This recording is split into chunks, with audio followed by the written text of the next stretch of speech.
Hey guys, what's up? This is Neo-ReXX here. This video is actually a response to Angry Joe Show's a video. This is the angry rant, his rant about the Street Fighter V copyright claims and everything. While I saw the video, Angry Joe, I saw your video. I kind of hear what you said. You made some key points in that video. Very good, important key points. But, Joe, listen to me. Like, you are correct. You're correct about Capcom. Well, you really are upset. Let me put it this way. You are right, correct, for the wrong reasons.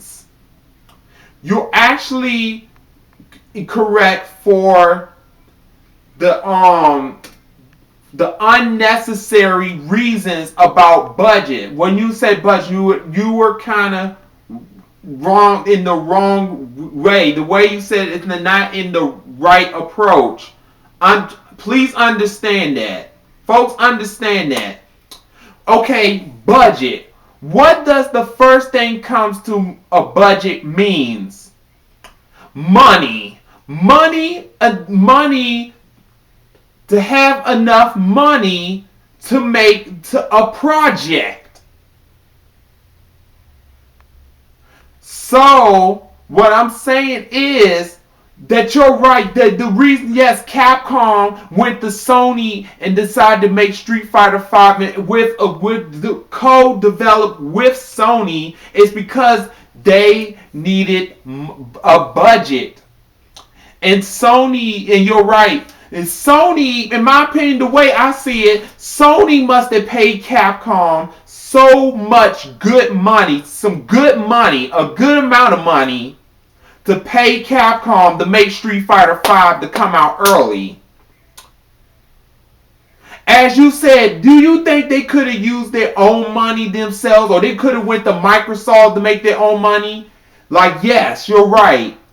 Capcom has made some bad decisions, like firing employees, for closing down studios, releasing paid DLC, which is already on the disc, which hackers confirmed that the content is already on the disc. It started with Resident Evil 5, which I thought it was bullcrap, but I bought the DLC anyway.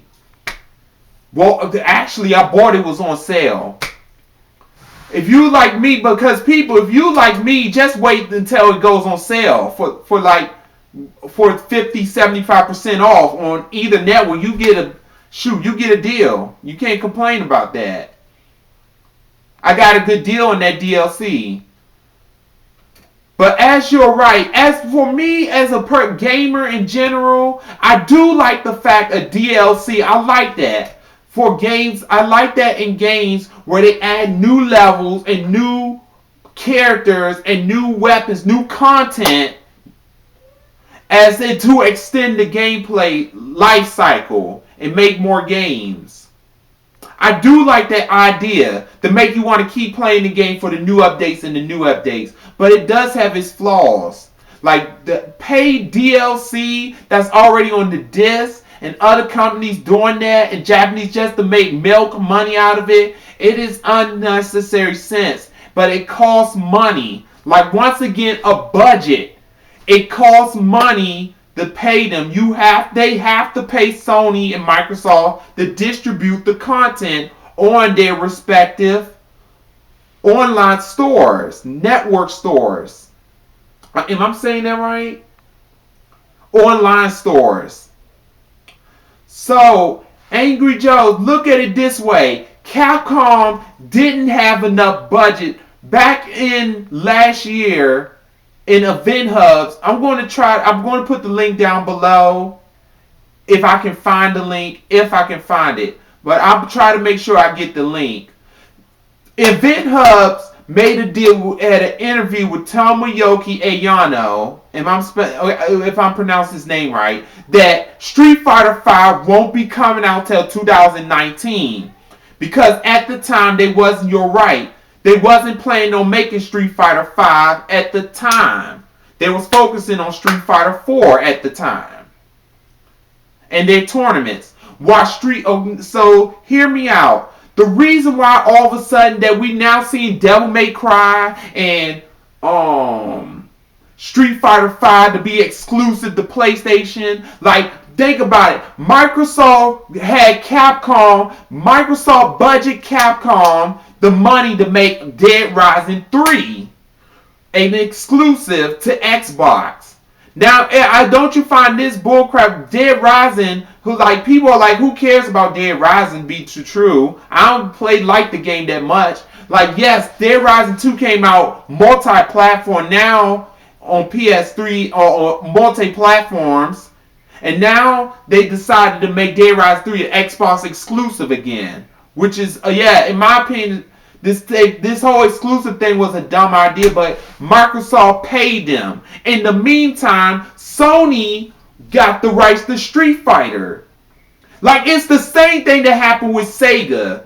After the Dreamcast went in, they lost a lot of money. They had a budget. So they need to go to the publishers, the console, other company. Like, for example, say, like, if I own a company, start a business, what I need to invest in? A budget. What I need to is to get a company. I will email Activision, or EA, Electronic Arts, or Eidos, or Warner Brothers, whoever, to budget the game. So look, I have a software. This is some sketch ideas I need, and I need your technology to pay for the software engine, and the computer software, and the developers, the money, the profit I need to make the game. Understand that. Capcom right now don't have a budget to make games by themselves. Not only that, they have to pay the bills too. Not only that, think about it. You must look at things from their perspective. The key to understanding, you need to sometimes put your shoes like in the other company's shoes. If you were Capcom and you need low budget and you need to pay the bills and everything for the games, would you go and get help? Yes. It makes common sense.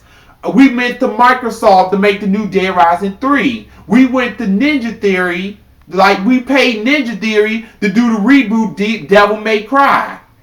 And the same thing, Sony, they decided to go to Sony to make Street Fighter 5, to make the budget for them. It's co-developed by a Sony third-party studio, which they didn't announce who that studio is.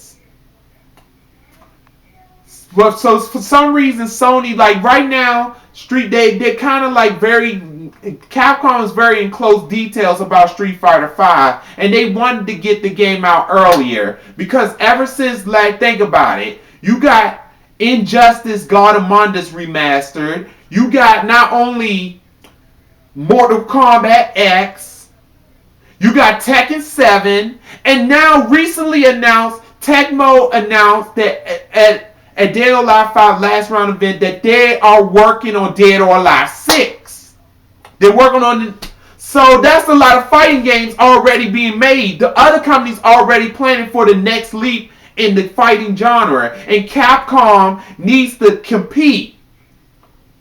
Capcom needs to come out with new games so to compete with the current developers. And I must mention SNK is also hiring for employees to make a 3D King of Fighters game.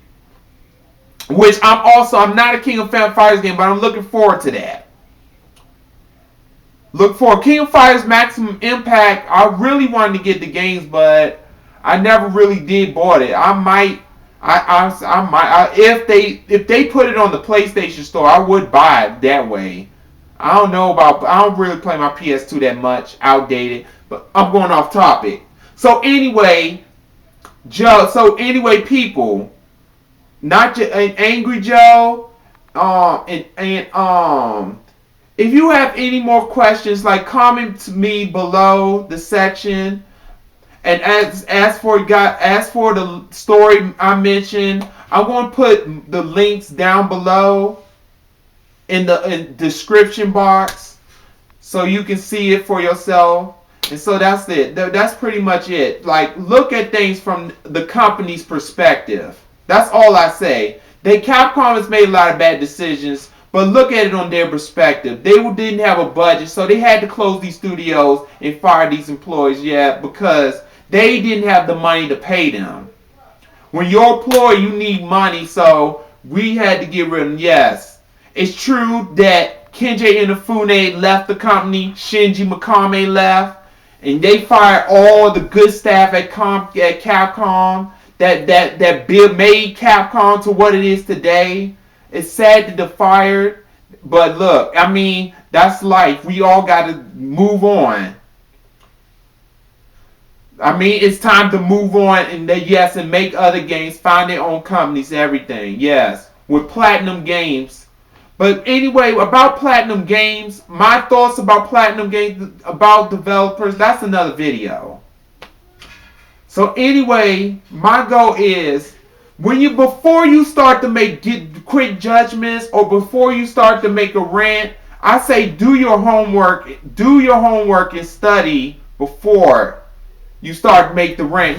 I know you did your homework. I'm not saying you're not doing no research, but analyze it more further. Try to, and not only analyze it, try to study it, like study it, like read the words, the hidden clues in it. Like sometimes you really gotta scan deep. I don't know the word. You really need to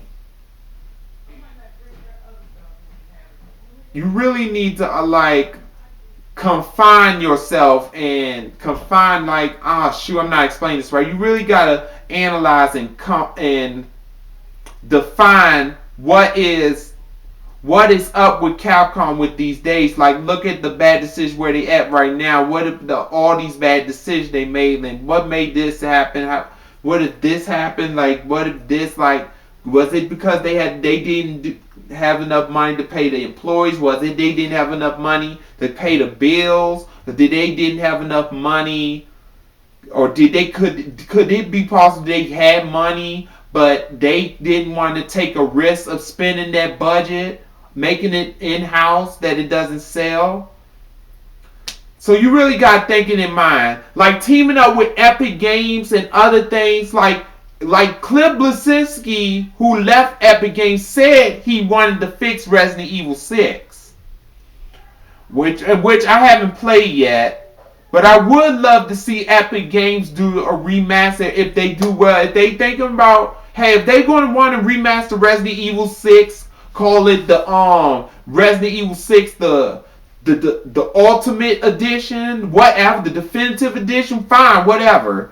But other words, like, just study and think about the self in Capcom's shoes. All I'm trying to say is, look at things, put yourself in the company's shoes and think about how are they doing and what are they doing to stay alive, to stay in company, the stock market, like for sale. They even had their stock market on sale. That's how that tells you how much Capcom are failing, don't have no money, budget. They have the company on sale just like Marvel and Mirage Studio, a lot of companies in the US. So think about it. Just put yourself in your shoes, that's all. Alright, this is Neo-ReXX signing out. Have a nice day.